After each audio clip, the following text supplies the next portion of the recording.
إن الحمد لله نحمده ونستعينه ونستغفره ونتوب إليه ونعوذ بالله من شرور أنفسنا ومن سيئات أعمالنا. من يهده الله فهو المهتد ومن يضلل فلن تجد له وليا مرشدا.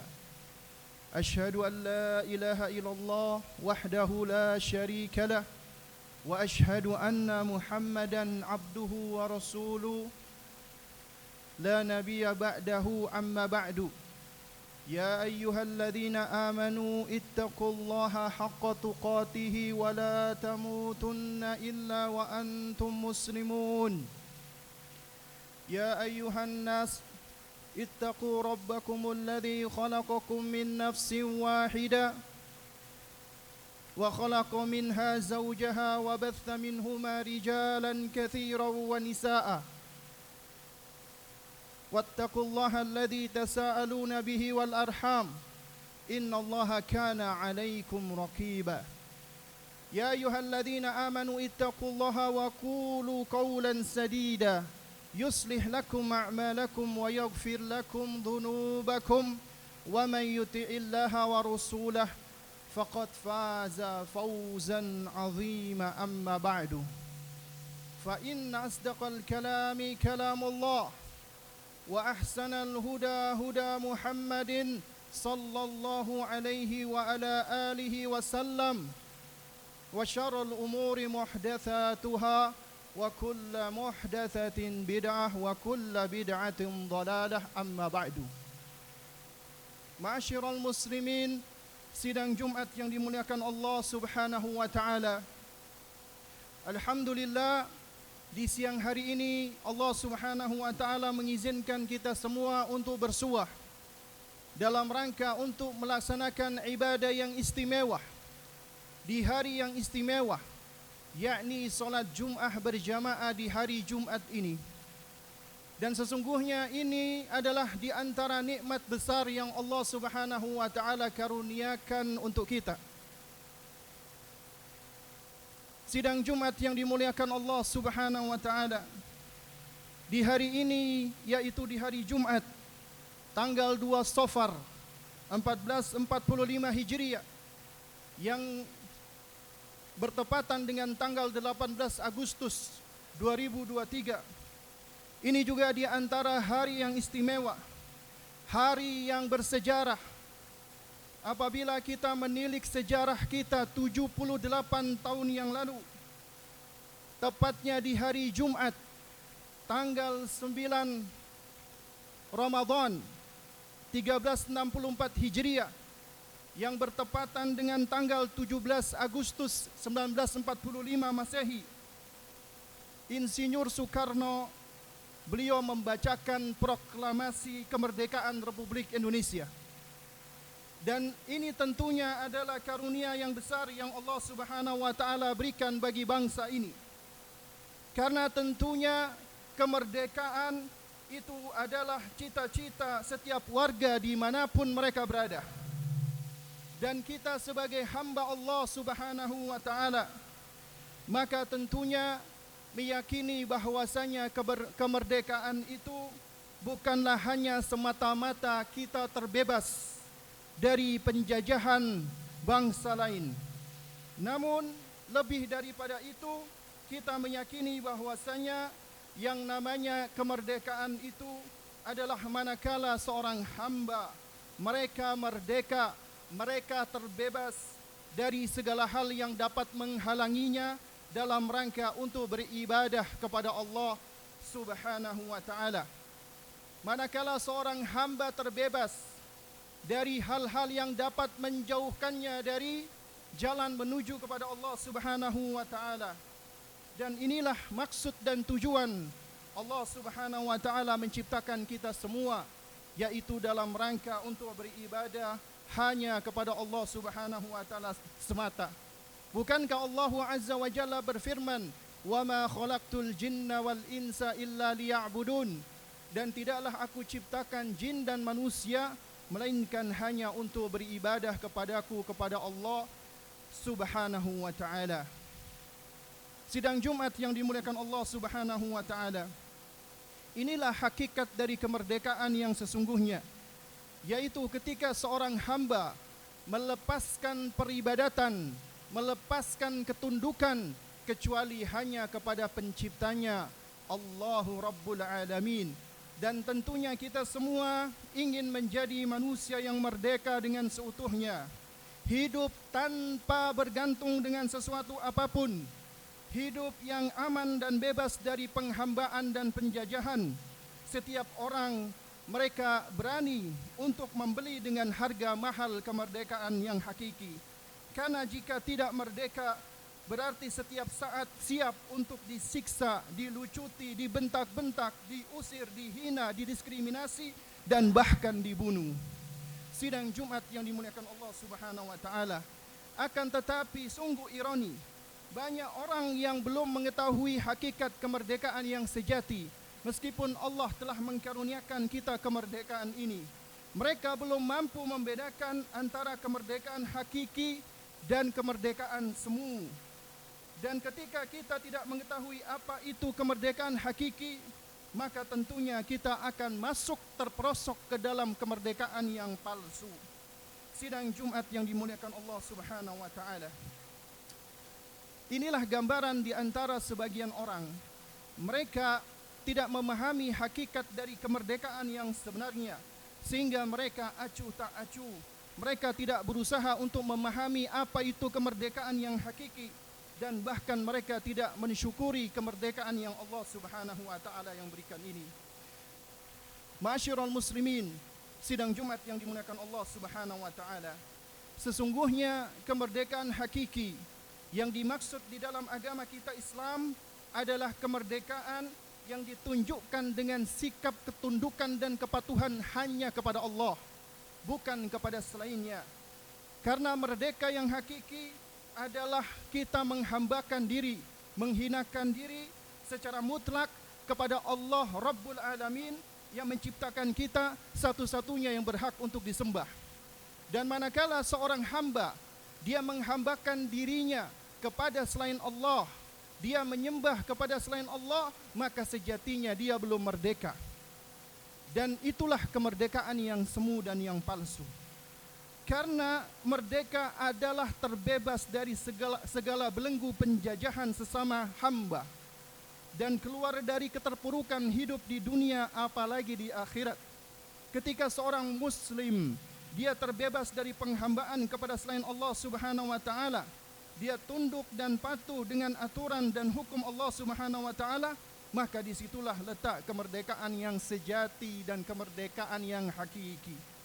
Dan kemerdekaan inilah yang merupakan tujuan diutusnya Nabi kita Muhammad sallallahu alaihi wasallam di muka bumi ini. Juga tujuan dakwah para nabi dan rasul. Juga tujuan dakwahnya para sahabat Nabi beriman yang mengikuti jalan Nabi SAW. Kita lihat di dalam pertempuran Al-Qadisiyah, ketika kaum muslimin mereka berperang dengan bangsa Persia, salah satu imperium yang berkuasa di saat itu. Panglima kaum muslimin saat itu yang bernama Sa'ad bin Abi Waqqas radhiyallahu taala anhu, beliau mengutus salah satu prajurit beliau, utusan beliau yang bernama Rib'i bin Amir, untuk menghadap panglima Persia yang bernama Rustum. Kemudian di dalam pertemuan itu, Rustum bertanya kepada Rib'i bin Amir, apa tujuan kalian datang menuju ke Persia? Dan mengapa kalian mendatangi kami di Persia? Maka dengan lantang Rib'i bin Amir menjawab dengan kalimat yang sepatutnya kalimat ini dicatat oleh tinta emas. Dan kalimat ini adalah kalimat yang dituliskan di dalam sejarah-sejarah kemuliaan kaum muslimin, sebagaimana juga dimuat oleh Al-Hafidh Ibnu Katsir di dalam Al-Bidayah wan Nihayah, di mana beliau Rib'i bin Amir di hadapan Rustum, seorang pemimpin Persia, beliau mengatakan, Allahu ibta'athana linukhrija man syaa min ibadatil khaliq ila min ibadatil khalqi ila ibadatil khaliq. Allah Subhanahu wa taala yang mengirim kami untuk memerdekakan siapa saja yang Allah kehendaki dari penghambaan terhadap makhluk menuju kepada penghambaan terhadap Sang Pencipta Allah Subhanahu wa taala semata. Wa min dhiqid dunya ila sa'atiha, dan untuk memerdekakan mereka dari dunia yang sempit ini menuju ke dunia yang lapang dan luas. Wa min juril adyan ila adlil Islam, dan juga memerdekakan manusia dari kesewenang-wenangan agama-agama yang ada menuju kepada keadilan Islam. Sidang Jumat yang dimuliakan Allah Subhanahu wa taala. Demikian pula Nabi kita yang mulia alaihi salatu wassalam, beliau pernah menuliskan surat kepada ahlu Najran, kepada penduduk Najran, di mana beliau menuliskan, amma ba'du fa inni ad'ukum ila ibadatillahi min ibadatil ibad wa ad'ukum ila wilayatillahi min wilayatil ibad. Sesungguhnya aku menyeru kalian untuk menghambakan diri kepada Allah Subhanahu wa taala dan meninggalkan penghambaan kepada sesama hamba. Aku pun mengajak dan menyeru kalian agar kalian berada di bawah kekuasaan Allah, membebaskan diri dari penguasaan sesama hamba. Disebutkan oleh Al-Hafidh Ibn Kathir di dalam Al-Bidayah wa Nihayah. Jadi ma'asyiral muslimin, sidang Jumat yang dimuliakan Allah Subhanahu wa taala, kemerdekaan hakiki terwujud ketika manusia terbebas dari segala bentuk penghambaan dan perbudakan dari sesama manusia. Dengan kata lain, Islam menghendaki agar manusia benar-benar merdeka dari segala bentuk penjajahan, eksploitasi, penindasan, kezaliman, perbudakan, penghinaan dan yang lainnya. Lihatlah bagaimana seorang sahabat yang mulia, Bilal bin Rabah radhiyallahu taala anhu, yang mana beliau memahami hakikat dari kemerdekaan sejati. Meskipun ketika itu beliau adalah budak dari seorang yang zalim yang bernama Abu Jahal. Dia disiksa tubuhnya dan fisiknya, ditindih di atas batu yang panas. Namun beliau tetap mengucapkan kata ahad, ahad. Dan beliau tetap merdeka jiwanya meskipun tubuhnya disiksa dengan begitu rupa. Itulah sebenarnya hakikat kemerdekaan yang sebenarnya.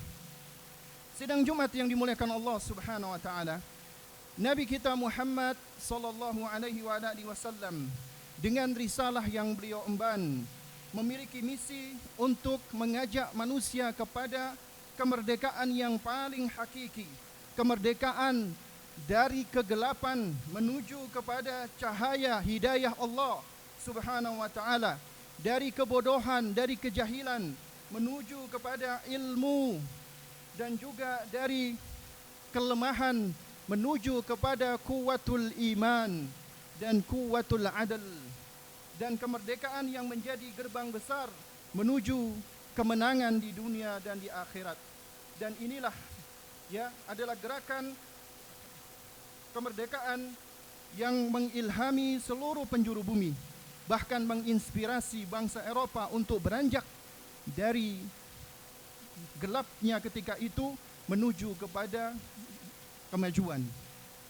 Dan dengan hal ini pula, dua imperium besar, Persia dan Romawi, mereka pun berhasil ditundukkan di awal sejarah Islam.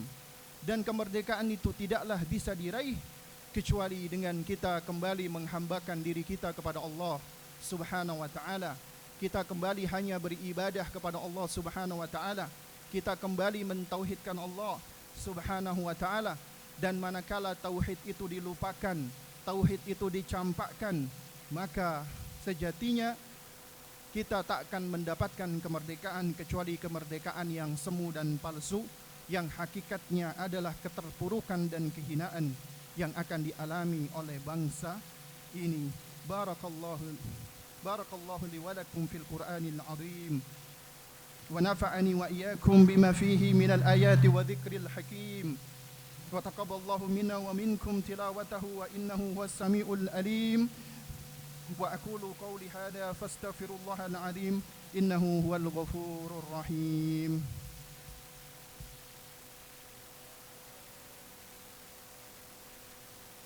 على سيدنا محمد وعلى آل سيدنا محمد.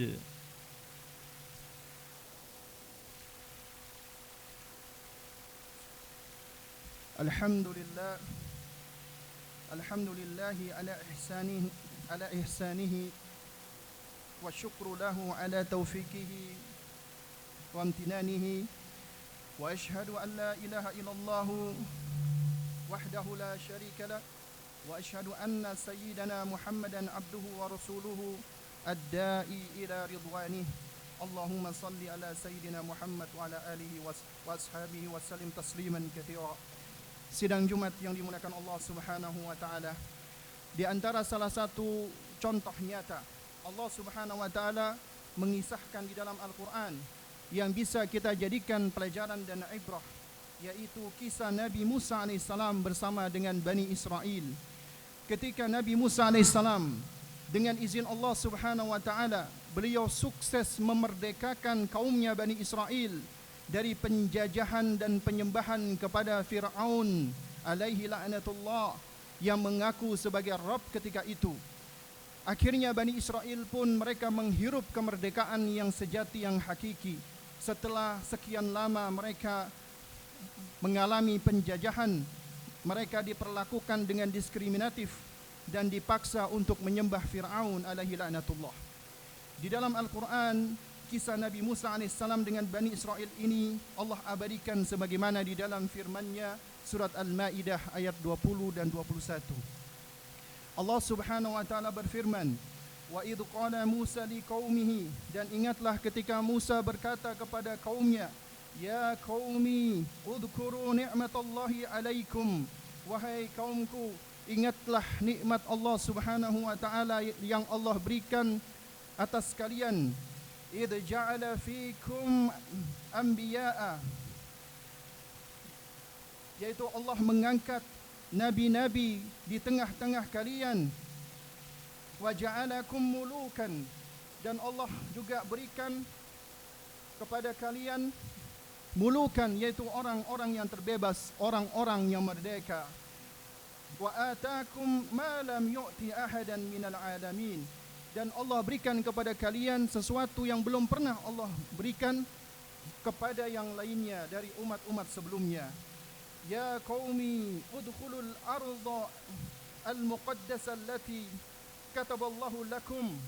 Wahai kaumku, masuklah kalian ke tanah muqaddasah, ke tanah suci, yaitu Palestina yang telah ditentukan Allah untukmu, dan janganlah kalian wala tartaddu ala adbarikum, dan janganlah kalian mundur surut ke belakang karena kalian takut kepada musuh-musuh kalian. Fatanqalibu khasirin, maka kalian pun tentunya menjadi orang-orang yang merdeka. Sayangnya sidang Jumat yang dimuliakan Allah Subhanahu wa taala, kemerdekaan yang dirasakan oleh Bani Israel ini tidaklah mereka syukuri. Mereka pun akhirnya membangkang. Mereka melakukan pembangkangan demi pembangkangan. Mereka pun akhirnya banyak menyelisihi perintah Nabiullah Musa AS, dan mereka pun juga akhirnya banyak melakukan pembunuhan kepada nabi-nabi mereka.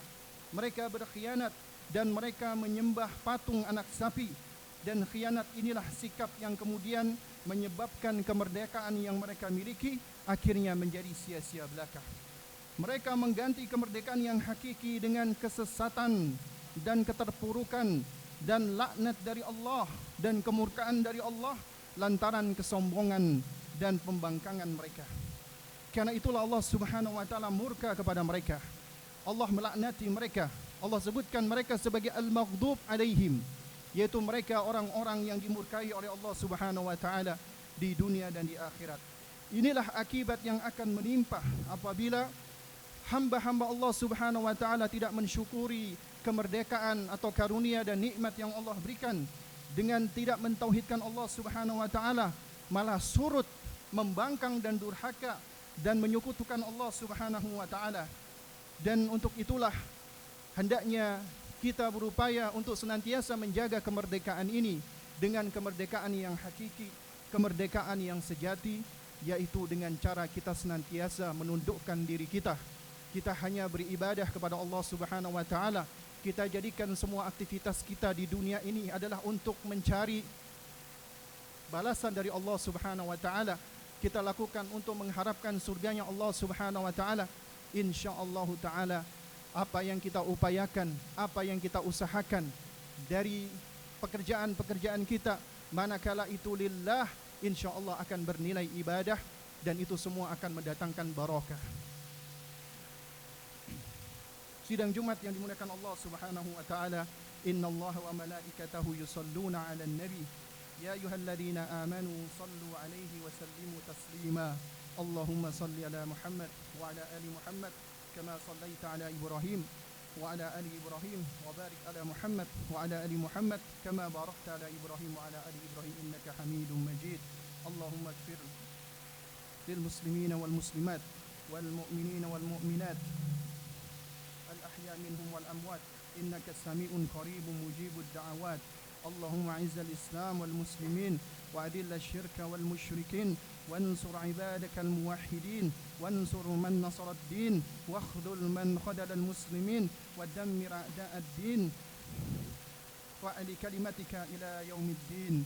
اللهم ادفع عنا البلاء والوباء والزلازل والمحن وسوء الفتنة والمحن ما ظهر منها وما بطن عن بلادنا إندونيسيا خاصة وسائر البلدان المسلمين عامة يا رب العالمين. ربنا ظلمنا أنفسنا وإن لم تغفر لنا وترحمنا لنكونن من الخاسرين. ربنا لا تزغ قلوبنا بعد إذ هديتنا وهب لنا من لدنك رحمة إنك أنت الوهاب. ربنا تقبل منا إنك أنت السميع العليم وتب علينا إنك أنت التواب الرحيم. ربنا آتنا في الدنيا حسنة وفي الآخرة حسنة وقنا عذاب النار وسبحان ربك رب العزة عما يصفون والسلام على المرسلين والحمد لله رب العالمين. فأقيموا الصلاة.